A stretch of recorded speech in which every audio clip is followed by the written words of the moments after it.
히토류 전쟁, 관세 전쟁. 토요일 0시 30분경을 기점으로 자산시장이 폭락하기 시작했다. 이번 주 초부터 들썩이던 달러 강세는 트럼프의 발언을 기점으로 슈팅을 쏘아댔다. 비썸 테더는 렌더링한 자산이 터졌는지 순식간에 쇼스키즈처럼 솟아올랐고 달러 원환율은 1429원에 마감되었다. 달러 인덱스 수준에 비하면 매우 높은 수치라고 볼 수 있다.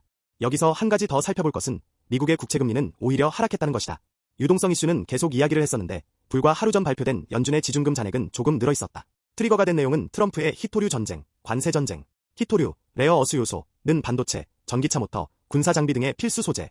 중국은 글로벌 히토류 가공 수출에서 중요한 허브 역할. 최근 중국이 히토류 수출 규제를 강화하면서 미중 무역 긴장 재점화 조짐. 이로 인해 최종적으로 S&P-2.7%, NCQ-3.6%, 다우-1.9%, 나스닥 인덱스 종가는 애프터장 이후 -4.27%, 비트코인은 바이낸스 현물 기준 10만 2천불까지 떨어졌다가 -12% 정도 반등을 한 상태. 이로 인해 롱 청산 금액은 코로나19 12억 달러, FTX 파산 16억 달러, 오늘 약 191억 달러로 역대 최대 청산 금액을 달성했다. 이 배경에는 여러 가지 이야기가 있는데 1. 윈터뮤트 파산설 2. 트럼프 일가 급락전 숏포지션 등이 현재 시장에서 돌고 있는 대표적인 가십거리나 트럼프의 관세 발언에 의한 높은 밸류에이션을 감당하지 못한 시장의 연쇄 청산으로 보여진다. 그럼에도 불구하고 아직도 시장의 평균적인 현금 보유는 역대급으로 적고 롱 포지션은 역대급 우위를 점하고 있다.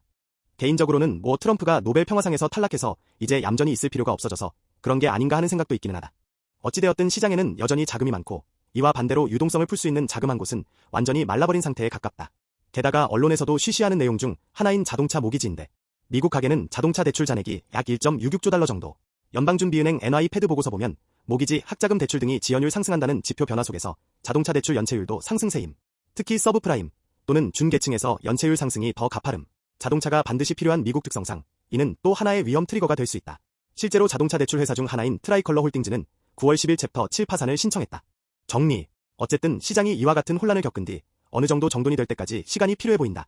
다만 미국 셧다운으로 인하여 지표 발표가 지연되고 있고 산업생산보고서 10월 17일 발표일 미정, 미국 CPI 10월 25일로 연기. 트럼프 발언 이후 중국은 10월 14일부터 미국 선박의 항만 정박 요금 부과를 발표했다. 곧바로 TACO가 나오기는 했지만 11월 1일자 원래 관세 연기되었던 일정 근처까지 불확실성으로 인해 자산시장이 흔들릴 것으로 보인다.